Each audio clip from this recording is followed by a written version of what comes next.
नित उठ ध्यान धरो जी ध्यान धरो। रिद्धि सिद्धि दाता रहिवड़ ध्यान धरो जी ध्यान धरो। रिद्धि सिद्धि दाता रहिवड़ ध्यान धरो जी ध्यान धर।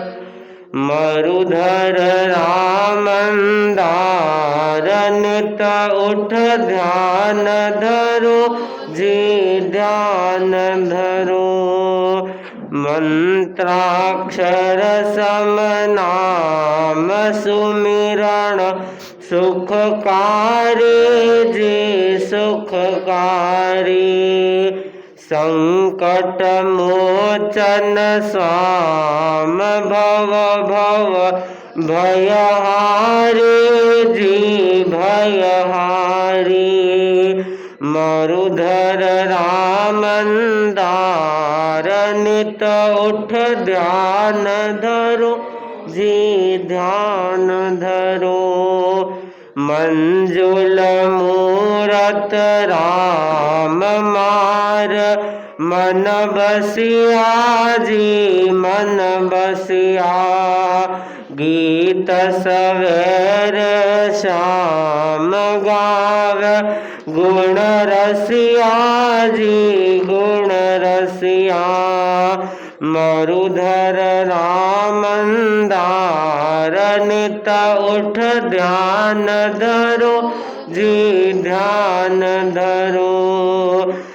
जिन शासन सिर मोर अजना जिनंद कया जी जिनंद कया।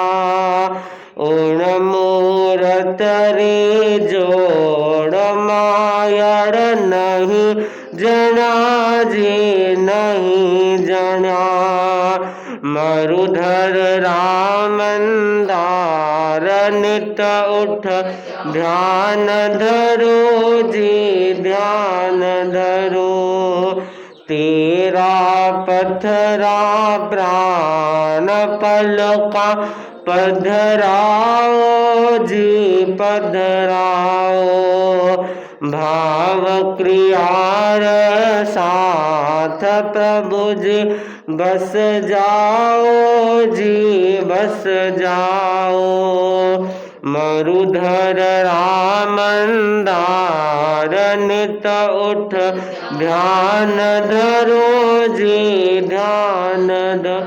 रिद्धि सिद्धि दाता रहिवड़ ध्यान धरो जी ध्यान धरो।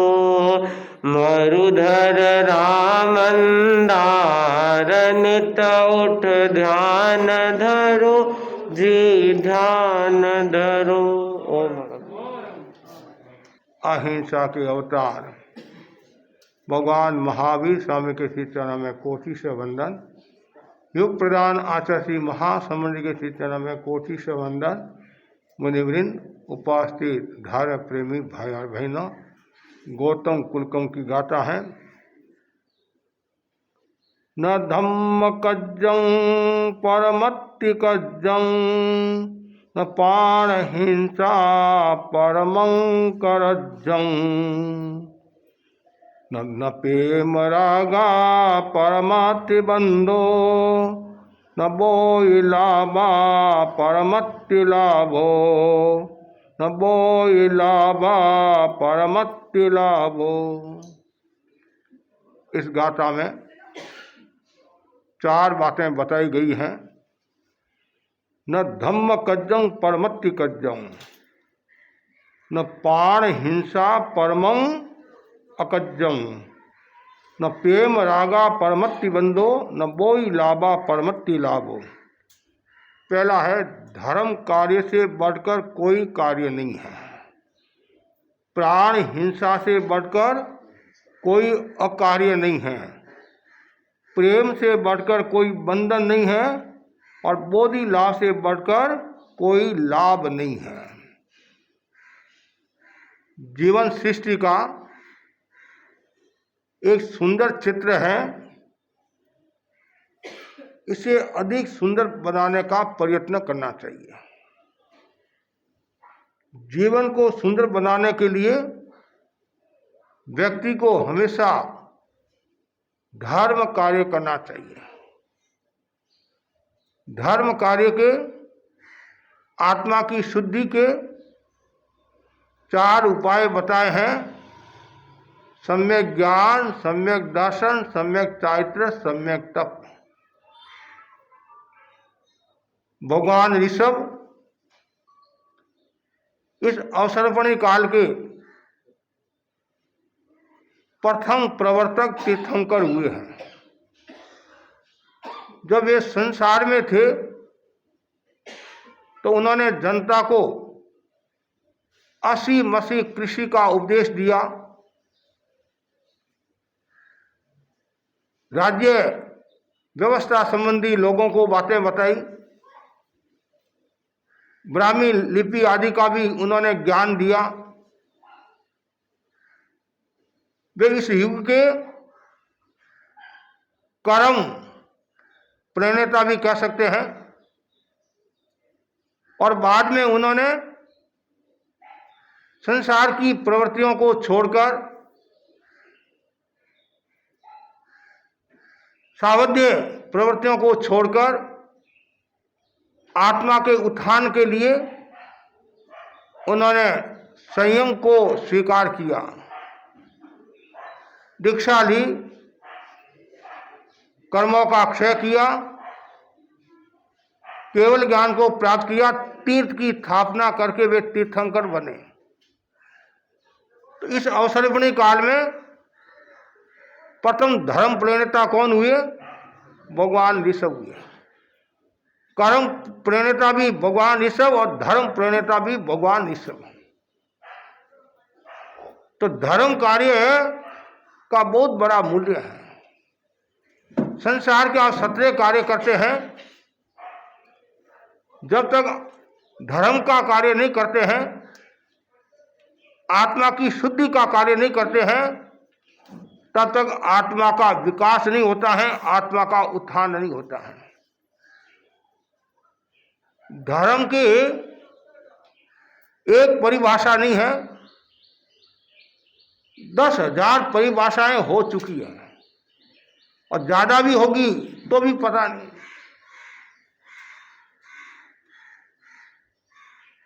धर्म का अर्थ कर्तव्य भी होता है, धर्म का मतलब व्यवहार भी होता है, स्वभाव भी होता है। लेकिन अध्यात्म के क्षेत्र में धर्म का जो अर्थ है, आत्मशुद्धि साधनम धर्म है। जिन जिन उपायों से आत्मा की शुद्धि होती हो, आत्मा का विकास होता हो, संसार बढ़ता हो, उसका नाम है धर्म। उस धर्म के 2 सूत्र है, संवर धर्म, निर्जरा धर्म। और ऐसे धर्म साधना के, आत्म साधना के 4 सूत्र बताए हैं: सम्यक ज्ञान, सम्यक दर्शन, सम्यक चारित्र, सम्यक तप।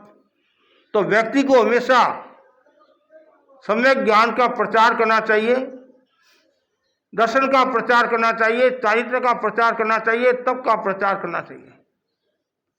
कोई व्यक्ति यदि हिंसा में डूबा हुआ है, भोग में डूबा हुआ है, गलत आचरण में डूबा हुआ है, तत्व समझाकर उसको धर्म में स्थित करते हैं, यह धर्म कार्य हो गया।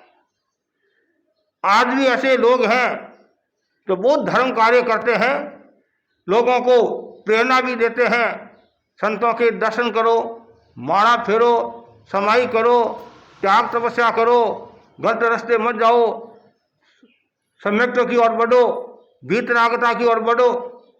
ये क्या है? धर्म कार्य। यदि किसी व्यक्ति को आप 25 बोल सिखाते हैं, ये भी धर्म कार्य है। किसी को तत्व समझाकर धर्म में स्थित किया, ये भी धर्म कार्य है। चारित्र की प्रेरणा दी, तपस्या की प्रेरणा दी, ये सब धर्म के खाते में, आत्मशुद्धि के खाते में। इसलिए बार बार भावना भाव मैं ज्यादा से ज्यादा धर्म कार्य करूं, संसार घटे और आत्मा का विकास हो। ये हमेशा भावना रहनी चाहिए। एक आत्मा का शोषण और आत्मा का पोषण। यदि आप धर्म कार्य करोगे तो आत्मा का पोषण होगा, अधर्म कार्य करोगे, हिंसा जन्य कार्य करोगे तो क्या होगा? आत्मा का शोषण होगा, आत्मा का नुकसान होगा। इसलिए ये व्यक्ति का चिंतन हमेशा स्वस्थ रहना चाहिए, स्वस्थ चिंतन रहना चाहिए। मुझे अध्यात्म के क्षेत्र में विकास करना है, आत्मा के क्षेत्र में विकास करना है। हर पल हर क्षण में धर्म कार्य करता रहूं। धर्म कार्य करने वाला व्यक्ति अपने आप को सौभाग्यशाली मानता है, अपने आप को भाग्यशाली मानता है, और वो क्या सोचता है कि आज मेरा समय आनंद के साथ व्यतीत हुआ है। आप प्रवचन सुनते हैं कर्म निद्रा की दृष्टि से, तो वो भी धर्म कार्य हो गया। क्यों? आत्मा की शुद्धि के लिए करे हैं, दूसरों को प्रेरणा दे रहे हैं, वो भी धर्म कार्य है। किसी को आपने कहा गोत्री की सेवा करना, तत्व समझाकर और सावधानी रखना कहीं दोष न लग जाए, तो वो भी क्या हो गया? धर्म कार्य हो गया। अब उसको ये ध्यान रखना है, आपने सेवा की प्रेरणा दी, जैसे मैंने भी सेवा की प्रेरणा दी। मैंने कहा संतों के दर्शन करना, जो संतों के दर्शन करने की जो प्रेरणा दी वह धर्म हो गया।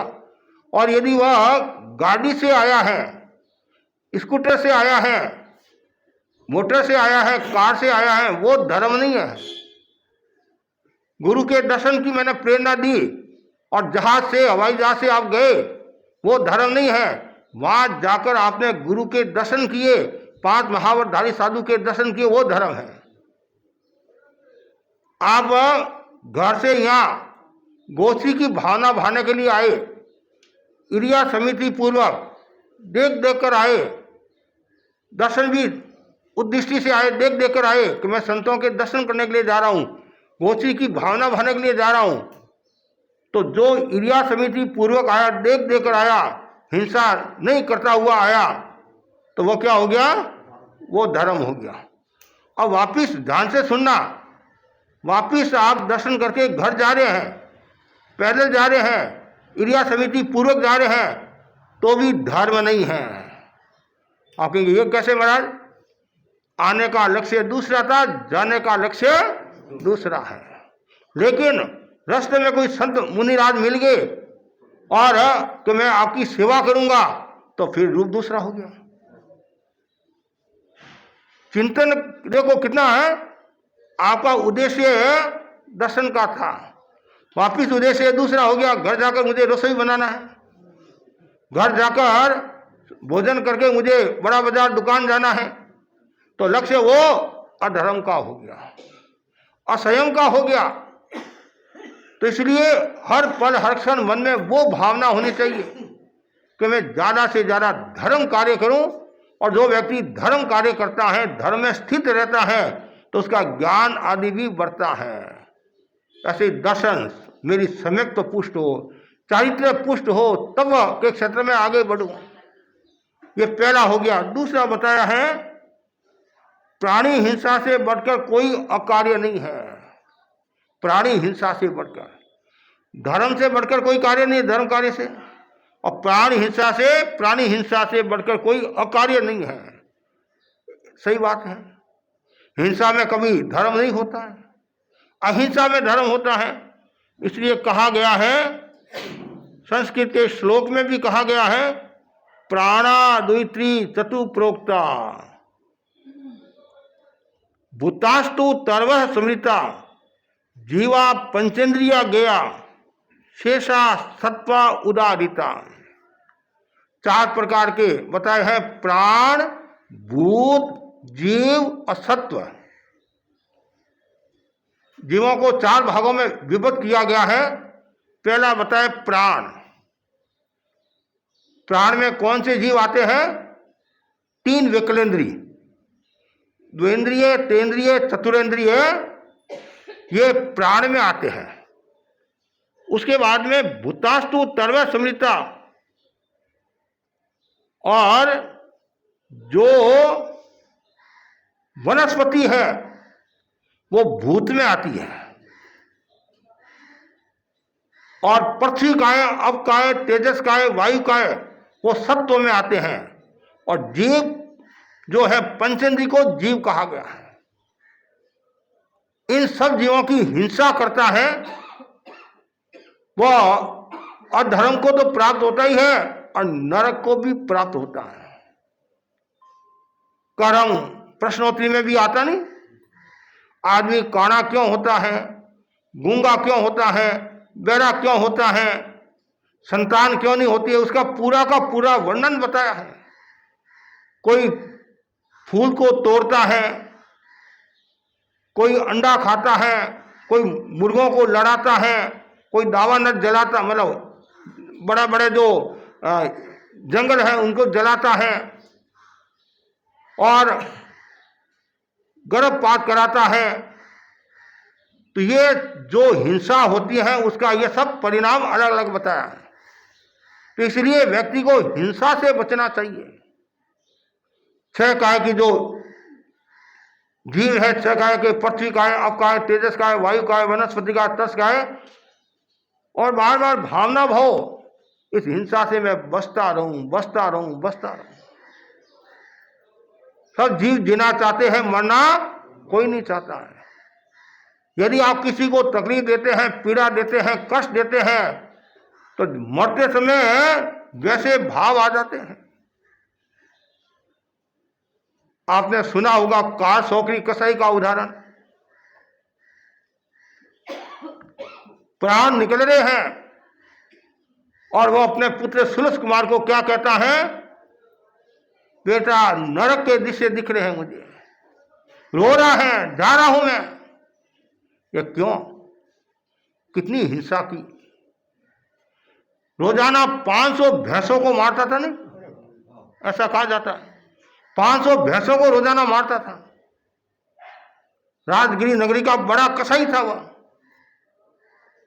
अब जो 500 भैंसों को मारता है उसका क्या परिणाम आएगा। एक जीव को भी यदि हम मारते हैं तो भी क्या परिणाम आता है। जब राजा सैनिक ने कहा कार सौकरी कसाई को, एक दिन तुम्हारे को भैंसा नहीं मारना है, मेरी नरक टल जाएगी, भगवान ने कहा है। वो बोला ये तो मेरा पुश्तैनी धंधा है, इसको मैं कैसे छोड़ सकता हूं। बहुत प्रेम से समझाया, सब कुछ किया, फिर तो राजा था, साम दाम दंड भेद का भी प्रयोग होता ही है। कहते हैं कुआं में उतारा गया। और वहां क्या करता है, शरीर का जो मैल है और मैल ऐसे करके भैंसा बनाकर उसको मारता। ये मारा, ये मारा, ये मारा, मन से हिंसा कर ली, 500 भैंसों को मार दिया। तन से भी हिंसा, मन से भी हिंसा, भाव से भी हिंसा होती है। मरकर कहाँ गया? नरक में गया। तंदुर मत्स्यला आता ना, तंदुर मत्स्य, एक छोटा सा जीव, मगरमच्छ की आंख के भौं में रहने वाला, और मन से कितनी हिंसा करता है, 7वीं नारकी में चला जाता है। ऐसे एक नहीं अनेक, वासुदेव, पति वासुदेव कितने युद्ध करते हैं। चक्रवर्ती भी चक्रवर्ती अवस्था में कितने युद्ध करता है, और आयु से पूर्ण होने के बाद में कहां जाते हैं? नरक में जाते हैं। जो भी व्यक्ति हिंसा में रत है, तकलीफ देता है, पीड़ा देता है, मारता है, पीटता है, कष्ट देता है, और हर समय मन में हिंसा का भाव रहता है, वो व्यक्ति सद्गति को प्राप्त नहीं होता है। तो हिंसा से बढ़कर कोई अकार्य नहीं है, अकार्य हो गया। कोई भी व्यक्ति स्वीकार नहीं करेगा। लेकिन कुछ ऐसे लोग होते हैं उनको हिंसा में ही मजा आता है। अनेक ऐसे सम्राट हुए हैं, प्रशासक हुए हैं, उनको हिंसा में मजा आता है। मेरे को मारने में मजा आता है, गर्दन काटने में मजा आता है। मैं लोगों की गर्दन काटता हूं, मुझे बहुत आनंद की अनुभूति होती है। अभी तो तुम्हारे को आनंद की अनुभूति हो रही है, जब तुम मरकर नरक में जाएगा नहीं, तब पता चल जाएगा। घरों में भी कितनी घरेलू हिंसा भी होती है। आप बेटे के साथ क्या व्यवहार करे हैं, बहू के साथ क्या व्यवहार करे हैं, नौकर के साथ क्या व्यवहार करे हैं। कभी कभी काम वालों का भी शोषण हो जाता है। उनकी हाय भी बड़ी खतरनाक होती है। कभी भी किसी का शोषण नहीं करना, किसी को तकलीफ नहीं देना। और यदि आप तकलीफ देते हैं, शोषण करते हैं, कभी न कभी परिणाम तो भुगतना ही पड़ेगा। जो आपने कर्म किए हैं वो कर्म तो भोगने ही पड़ेंगे। इसलिए यहां बताया गया है प्राण हिंसा से बढ़कर कोई अकार्य नहीं है। तीसरा बताया गया है प्रेम से बढ़कर कोई बंधन नहीं है। एक तो प्रेम आसक्ति वाला होता है, एक व्यवहार में प्रेम, सबके साथ प्रेम रखो, मैत्री रखो। ये जो प्रेम राग बड़ा खतरनाक होता है। इस राग के कारण विराग नहीं आता है। राग के कारण आत्मा का दर्शन नहीं होता है। राग के कारण संतों का प्रवचन सुन नहीं सकता है। राग के कारण अध्यात्म की दिशा में प्रस्थान नहीं कर सकता है। और राग के कारण व्यक्ति ही नरक निगोद में चला जाता है। इसलिए कहा गया राग से विराग की ओर बढ़ो। कि महाराज आप फरमाते तो अच्छी बात है और विराग की ओर जाना ही पड़ेगा, जाना है महाराज, लेकिन करूं क्या महाराज, परिवार को छोड़ नहीं सकता हूं। परिवार से इतना अटैच है, 5 मिनट भी यदि देरी हो जाती है कि बेटा आया नहीं, आया नहीं, आया नहीं, आया नहीं, आया नहीं। स्वामी जी के समय की कई घटनाएं आती नहीं। एक भाई बोली मेरे को दीक्षा लेना है, आप मेरे गांव पधार, मुझे दीक्षा लेना है। योग ऐसा हुआ स्वामी जी उस गांव में पधार गए। पूछा, वो भाई ने कहा था नहीं दीक्षा लेने का भाव है। किसी ने कहा महाराज उसको तो बुखार आ रहा है। कि दीक्षा के नाम से तो बुखार नहीं आया, हमारा दीक्षा के नाम से बुखार आ गया। खेरवा के चतुर्जी का नाम सुना होगा। स्वामी जी के पास आया, मुझे दीक्षा लेना है। स्वामी जी उसकी प्रकृति जानते थे। स्वामी जी ने कहा तुम दीक्षा ले रहा है, तुम्हारे परिवार वाले रोने लगे, तुम भी रोएगा, तुम्हें रोना तो आ जाएगा, तो फिर दीक्षा क्या। बेटी ससुराल जाती है, वो रोती है तो बात समझ में आती है। 20 साल 25 साल तो वो घर में रही है और उसके साथ में उसका पति रोने लग जाए, अरे मेरी पत्नी ससुराल जा रही है, पत्नी ससुराल जा रही है, पत्नी ससुराल जा रही है, तो लोग उसको बेवकूफ कहेंगे, लोग बेवकूफ कहेंगे। वैसे ही एक परिवार वाले रोते हैं, ये बात तो समझ में आती है कि मोह है, और तू मोह को छोड़कर दीक्षा ले रहा है और तू रोने लग जाएगा तो फिर दीक्षा क्या है। बहुत ये चोट करने वाली बात है। एक भाई ने कहा मेरी माँ को 100 साल पूरे हो जाएंगे, उसके बाद में मैं दीक्षा लूंगा। योग ऐसा हुआ 100 साल पूरे हो गए, स्वामी जी पहुंच गए। स्वामी जी अवसर के जानकार थे, अवसर के जानकार थे, पहुंच गए कि मेरा दीक्षा लेने का भाव तो है, करूं क्या। मगरा होता है ना पहाड़, मगरा में मेरन जाति होती है, मेर जाति होती है, वहाँ मैं मेरा दुकान करता हूँ। और एक दिन भी यदि मैं नहीं जाता हूँ तो वो इंतजार करती है, सेठ आया नहीं, आया नहीं, आया नहीं, आया नहीं। स्वामी जी ने अवसर पर ऐसा तीर मारा, देख माँ तो एक थी, मेरनिया तो अनेक, कद मरे न कदे तुम दीक्षा ले, एक मस्जिद दूसरी पैदा हो जाएगी। यह है क्या, मोह, ममत्व, आसक्ति, प्रेम राग। ये राग बड़ा खतरनाक होता है। ये जो जीव जंतु है ये भी राग के कारण मृत्यु को प्राप्त हो जाते हैं।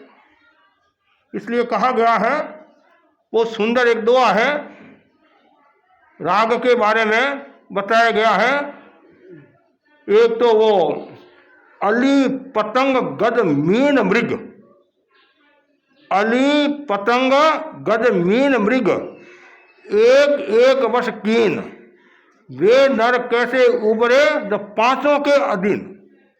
बहुत सुंदर कहा गया है। जैसे मृग होता नहीं, मृग हिरण, तो वह सुनने में इतना आसक्त हो जाता है, मृत्यु को प्राप्त हो जाता है। और जो मीन होती है मछली, उसको वो चना आदि देते नहीं, कांटा में ऐसे डालकर देते नहीं, उसमें वो इतनी आसक्ति होती है, मृत्यु को प्राप्त हो जाती है। और जो भंवरा होता है वो गंध में इतना आसक्त हो जाता है, मृत्यु को प्राप्त हो जाता है। और पतंगा जो होता है वो रूप में इतना आसक्त हो जाता है, मृत्यु को प्राप्त हो जाता है। और जो हाथी है वो स्पर्श में इतना आसक्त हो जाता है, मृत्यु को प्राप्त हो जाता है। लेकिन यहाँ दोहा बनाने वाला क्या कहता है कि जो व्यक्ति पांचों में डूबा हुआ है उसका क्या हाल होगा।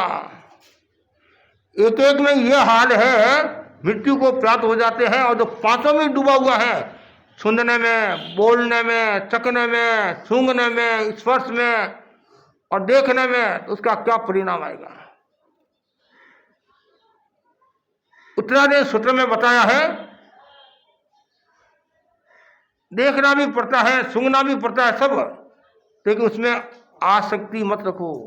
ज्ञाता दृष्टा भाव का विकास बड़ा कठिन काम है। कभी कभी भोजन में इतना राग हो जाता है, भोजन से इतना प्रेम हो जाता है, उसको छोड़ने के लिए तैयार नहीं होते आप। आपके शुगर की बीमारी है, डॉक्टर ने कहा है गुलाब जामुन नहीं खाना है, संदेश नहीं खाना है। महाराज 2 गोली एक्स्ट्रा ले लूंगा, लेकिन बंगाल का संदेश तो नहीं छोड़ूंगा। ये क्या आसक्ति है, ये आसक्ति है, जान नहीं सकती है। कितना सुंदर कहा, शरीर की आसक्ति, वस्तु की आसक्ति, पदार्थ की आसक्ति, मकान की, धन की, दौलत की। कुछ लोगों को दुकान की इतनी आसक्ति होती है, 80 वर्ष के हो गए, 90 वर्ष के हो गए, अब तो भगवान का नाम ले ऊपर जाने वाला है, मसान सामने दिख रहा है, फिर भी मेरा जिंदगी का कोई भरोसा नहीं है। तो आप बताते हैं इन छोरा का भरोसा होनी है, इन लड़कों का भरोसा नहीं है, कब ये घर से बाहर निकाल दे। इसलिए दुकान जाता हूं, थोड़ा काम काज होता रहे तो अच्छा है। अब बोलो आप,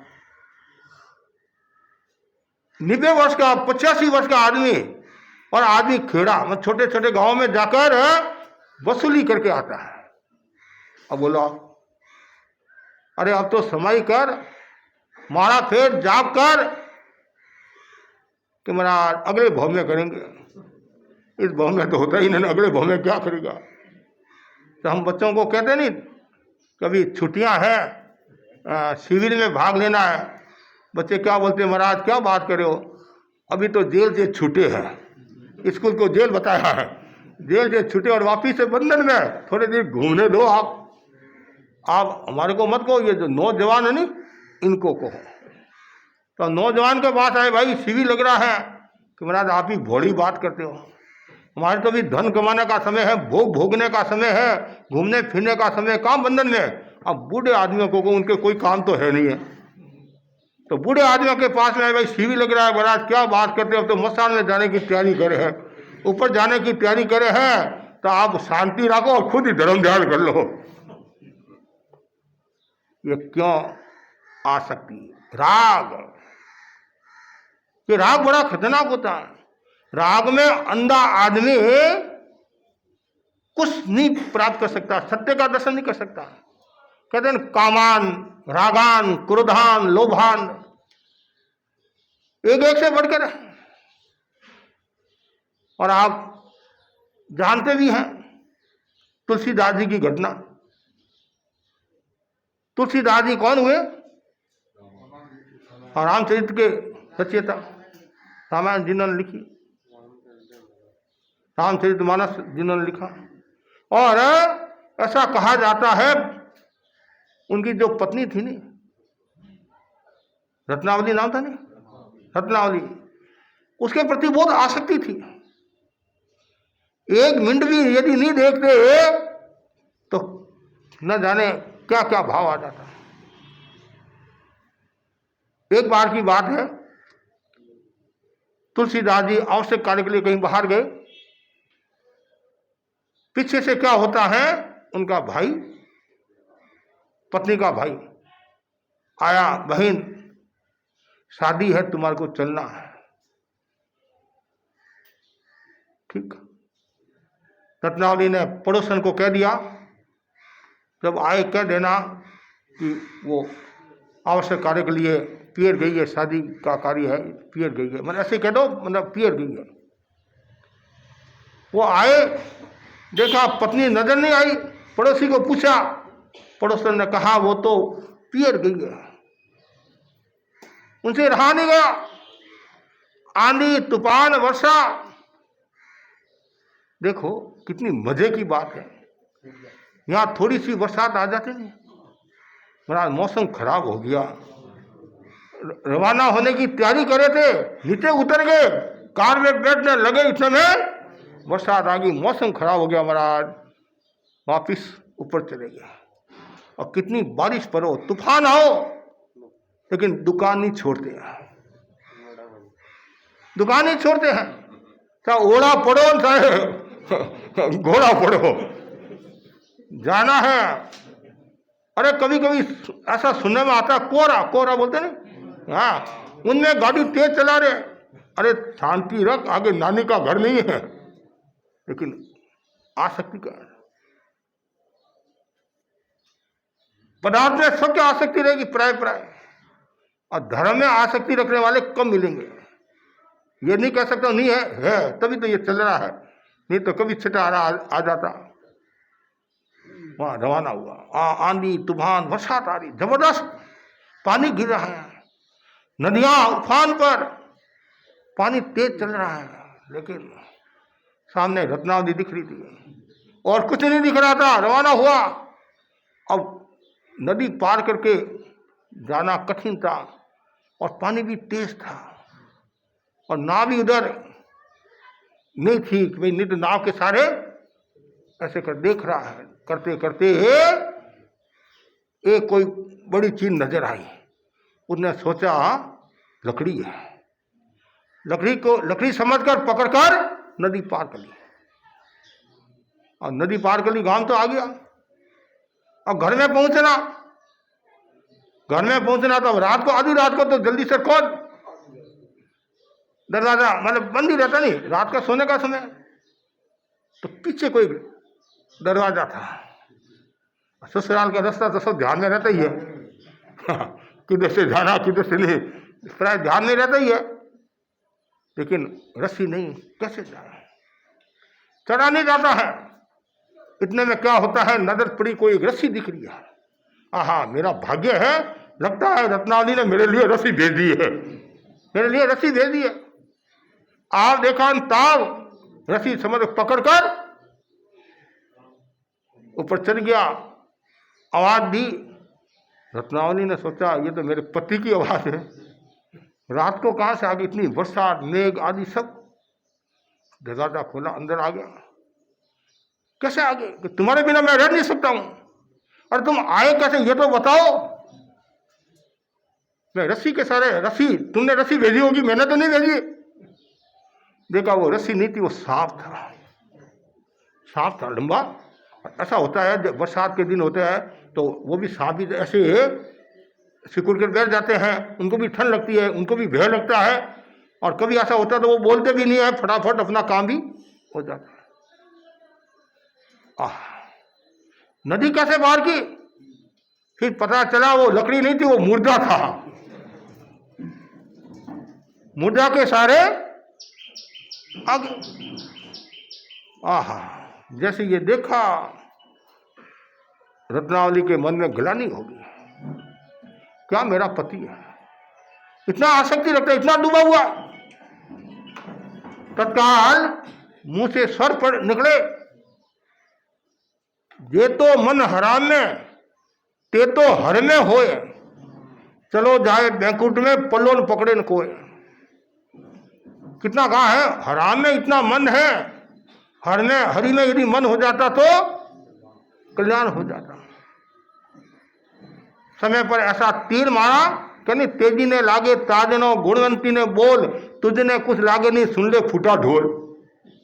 तेजी ने लागे ताजनो, घोड़ी होती नहीं, घोड़ी को आप चला रहे हैं, थोड़ा सा ऐसे खींचते हैं तो वो और तेज है। तेजी ने लागे ताजनो गुणवंती ने बोल, कोई चरित्रवान औरत है, उनको आप थोड़ा सा भी कुछ कह दो वो सहन नहीं कर सकेगी। और तुझने कुछ लागे नहीं सुन ले फूटा ढोल। ढोल होता नहीं, वो फूटा हुआ है, उसको कितना ही मारो कोई फर्क नहीं पड़ता है। नागा के नौबत बाजे, दो धड़ाका और बाजे, उनका कोई फर्क नहीं पड़ता। तो जैसे ये शब्द सुने, तीर मारा ऐसा जैसे मारा था ना, किसने? सुभद्रा ने मारा था नहीं, धनजी, सुभद्रा ही नाम था नहीं, साली भद्रा।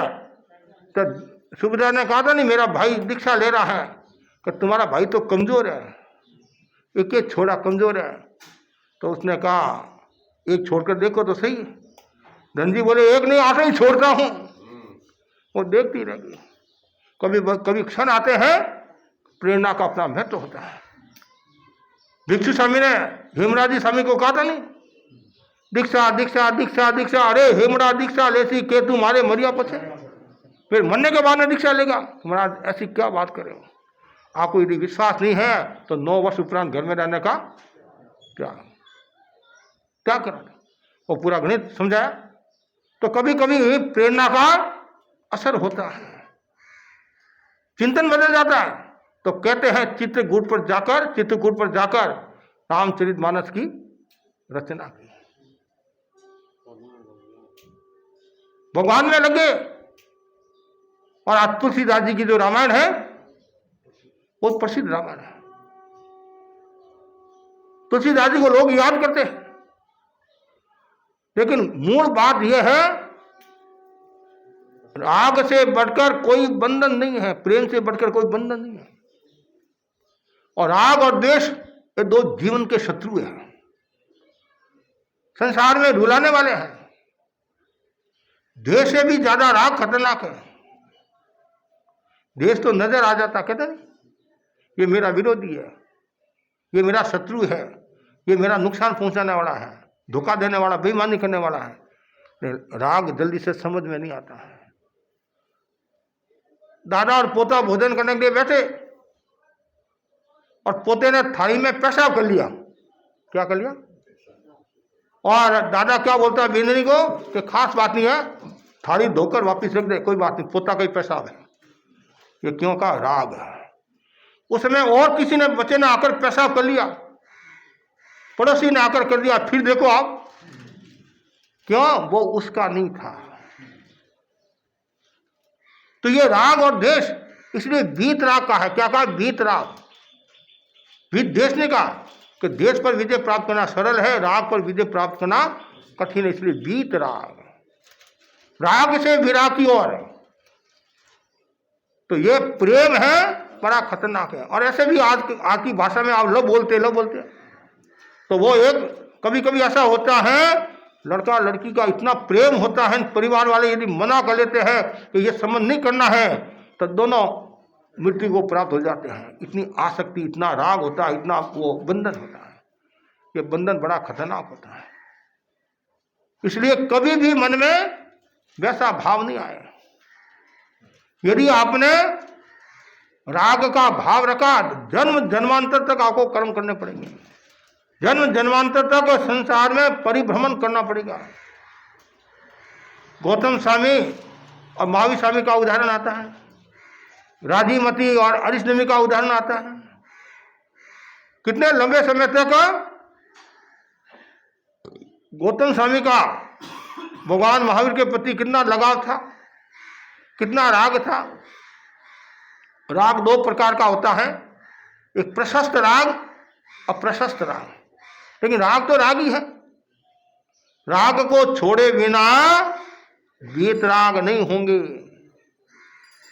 इसलिए तो भगवान ने क्या किया, गौतम स्वामी को पड़ोस के गांव में देश में ब्राह्मण को समझाने के लिए भेजा।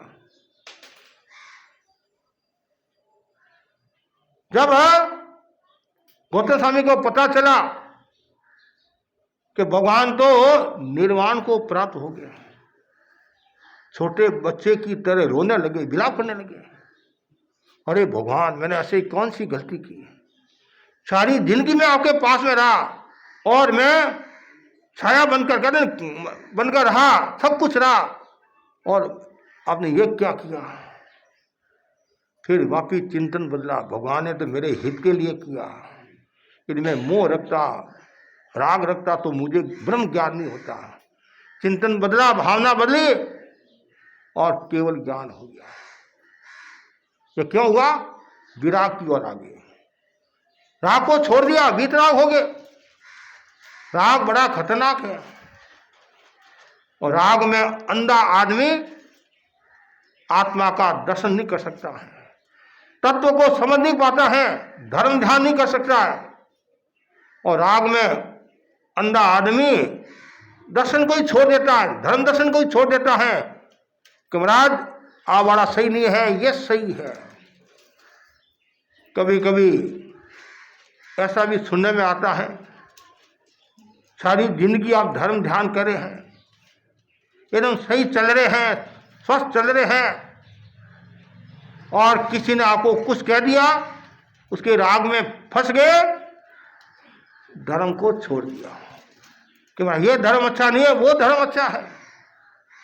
इसलिए हमारे जैन दर्शन में कहा गया है, पर पाषण प्रशंसा, पर पाषण संस्तव।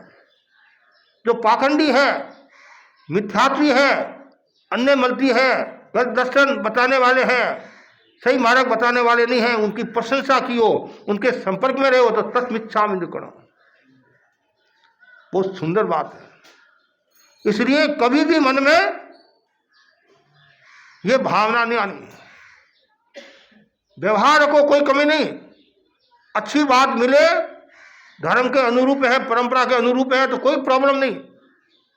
लेकिन जिस बात से आत्मा का नुकसान होता हो, जिन शासन की अवहेलना होती हो और धर्म से दूर होता हो, तो फिर वो वस्तु, वो तत्व किस काम का?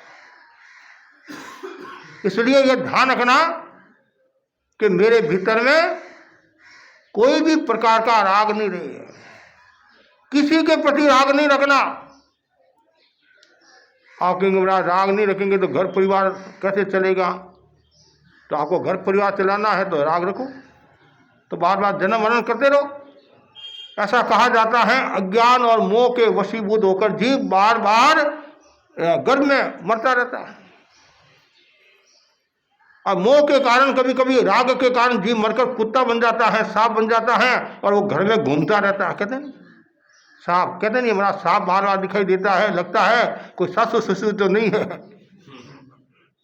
फिर क्यों? कि उनकी धन में आसक्ति बहुत थी, और इतने कंजूस थे वो, छिपा छिपा कर रखते थे, कोई ले नहीं ले, ले नहीं ले, ले नहीं ले। आजकल तो इतना नहीं है, अब तो बहुत फर्क आ गया, बदलाव भी आ गया। लेकिन अब तो क्या एक ही लड़का है, पहले 5, 7, 10 लड़के होते थे, और पहला का रूप अलग होता था, आज का रूप अलग है। पढ़े लिखे भी होते हैं, थोड़ा समझ भी रहे हैं, लेकिन कुल मिलाकर व्यक्ति ही राग को छोड़े और वीत रागता की ओर प्रस्थान करे। तो इसलिए कहा है, प्रेम से बढ़कर कोई बंधन नहीं है, और लास्ट जो बताया, बोधि लाभ से बढ़कर कोई लाभ नहीं है। बोधि, बोधि का क्या अर्थ होता है? ज्ञान, ज्ञान और सम्यक्त्व की प्राप्ति। जैसे कहा जाता है, आचार्य भिक्षु को बोधि कहाँ प्राप्त हुई? राजनगर में। बोधि राजनगर में प्राप्त हुई। सत्य का दर्शन हुआ, यथार्थ बात समझ में आई। तो बोधि लाभ से बढ़कर कोई लाभ नहीं है, अर्थात सम्यक ज्ञान की प्राप्ति होगी, सम्यक दर्शन की प्राप्ति होगी, इससे बढ़कर और क्या लाभ है? आप सोचते महाराज मेरे को व्यापार में इस बार खूब लाभ हुआ, कहते हैं। अभी एक भाई ने मुझे बताया कुछ दिन पहले, इस बार शेयर बाजार के बारे में बताया, महाराज लोग न्याल हो गए। अरे शेयर बाजार में तो न्याल हो गया, आत्मा से न्याल हुए कि नहीं हुए? क्या आत्मा से न्याल तो बुढ़ापा में हो जाएंगे महाराज। अरे बुढ़ापा आएगा क्या? आए दिन घटना सुनते हैं, पढ़ते हैं। लेकिन वो संसार के लाभ में सब फंसे हुए हैं। और आदमी चिंतन करता रहता है कि ये कार्य करूंगा तो मुझे ये लाभ मिलेगा, ये करूंगा तो ये लाभ मिलेगा। वणिक समाज है, चिंतनशील प्राणी है, और वो सोचता है कि मैं यहाँ पैसा लगाता हूं, वापिस मुझे क्या बेनिफिट है, लाभ। समाज संस्थाओं में भी आप देते हैं तो भी पहले लाभ, मेरा नाम कहाँ आएगा, नाम यदि पीछे आ गया तो समाज की समस्या हो जाएगी। पता है मैं कौन हूं, मैं समाज का प्रतिष्ठित आदमी हूं और मैंने इतना पैसा दिया, मेरा नाम आपने पीछे कैसे रख दिया। कुछ लोग ऐसे होते हैं, एक पैसा देते हैं, 1 रुपया देते हैं तो 1.25 रुपया वसूल करते हैं। ऐसा वो लाभ किस काम का? आत्मा का लाभ हुआ कि नहीं हुआ? वो तो आप क्षणिक लाभ हो गया, आपको राजी हो गए, मेरे को लाभ हो गया, मेरा नाम आ गया, और नाम में आदमी बदनाम हो गया, नाम में आदमी बदनाम हो गया। तो इसलिए हमें यह ध्यान रखना है, बोधि लाभ से बढ़कर कोई लाभ नहीं है। सम्यक्त्व की प्राप्ति हो जाती है तो समझना चाहिए बस निहाल अद्भुत परावर्तन के भीतर भीतर जीव मोक्ष को प्राप्त हो जाएगा। ये जरूरी है, बोधि की प्राप्ति होना जरूरी है। अनंत काल से हम संसार में परिभ्रमण कर रहे हैं और समय आ गया है, संतों के संपर्क में रहो, सत्संगत करो, स्वाध्याय करो, चिंतन करो, प्रवचन सुनो और भावना भाव मुझे बोधि लाभ की प्राप्ति हो, सम्यक ज्ञान की प्राप्ति हो, सम्यक दर्शन की प्राप्ति हो, और वह दिन आए सम्यक चारित्र सम्यक तप करके आत्मा का उत्थान करके परम तत्व को प्राप्त हो। तो बोधि का बहुत बड़ा मूल्य है। और हमारे लोगस में भी आता नहीं, आरोग्य बोई लाभम समाई वर मुत्तमं दिंतो। मुझे और कुछ नहीं चाहिए, आरोग्य, बोधि, समाधि चाहिए। और व्यक्ति को और क्या चाहिए? आरोग्य, मन वचन काया से मैं स्वस्थ रहूं, बोधि, प्रज्ञा का जागरण, ज्ञान की बोधि, मतलब ज्ञान प्राप्त हो जाए, दर्शन प्राप्त हो जाए। समाधि, हमेशा समाधान, चित्त में समाधि रहे, टेंशन नहीं रहे। इतना आ गया तो न्याल हो जाओगे। तो बस या जो 4 बातें बताई है, इस पर सबको चिंतन करना है। पहला कौन सा है? धर्म कार्य से बढ़कर कोई कार्य नहीं है, ये विशेष समझना। अब धर्म क्या है वो मैंने आपको बता दिया। आत्मशुद्धि साधना धर्म है। जिन जिन उपाय से आत्मा की शुद्धि होती हो, संबद्ध धर्म, निद्रा धर्म, और ऐसे धर्म कार्य है ज्ञान दर्शन चाहते तब, ये धर्म कार्य है।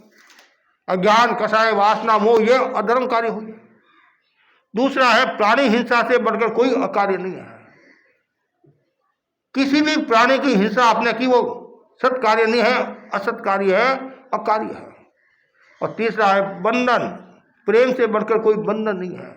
इसलिए मोह मत रखो, माया मत रखो, राग मत रखो। और वो दोहा याद रखो, कौन सा? जे समदृष्टि जीवड़ा करे कुटुंब पतिरा प्रतिपाल, अंतरंग नारा रे ज्यों धाय खिलावे माँ। जैसे धाय माता बच्चे को खिलाती है, पिलाती है, नवराती है, माँ से भी ज्यादा प्रेम देती, फिर भी क्या कहती है? ये लड़का मेरा। और आचार्य भिक्षु के शब्दों में, घर में रहूं निदाव अकेलो, घर में रहते हुए तुम अकेलेपन की आराधना करो, परिवार में रहते हुए अकेलेपन की आराधना करो। 4 दिनों की चांदनी फिर अंधेरी रात। आत्मा भिन्न, शरीर भिन्न है, एक नहीं संजोना है, मिट्टी से मिला जुला पर आखिर सोना सोना। पर आत्मा अलग है, शरीर अलग है। भेद विज्ञान की साधना करते जाओ, करते जाओ, करते जाओ, और एक दिन आपका कल्याण हो जाएगा। और मुक्ति भाई को हम बार बार यही कह रहे हैं, आप मुक्ति के पति और बढ़ रहे हो, मुक्ति की ओर चल रहे हो। राग द्वेष मत रखना, समाधि रखना, समता रखना। और आत्मा अलग है, शरीर अलग है, इसका बोध करते रहना, सब जीवों से खमत खावना कर लेना। इस प्रकार का जो चिंतन करता है वो ऊर्ध्व गति को प्राप्त होता है, उच्चता को प्राप्त होता है, महानता को प्राप्त होता है। और लास्ट में जो है वो बोधि लाभ से बढ़कर कोई लाभ नहीं है। तो ये 4 बातें आपको मैंने बताई है। तो ज़्यादा से ज़्यादा भाई बहन इन 4 बातों पर चिंतन करे और जो असत प्रवृत्ति उसको छोड़े, सत प्रवृत्ति की ओर बढ़े, वीतरागता की ओर प्रस्थान करे। इसी आशा के साथ ओम आ रहा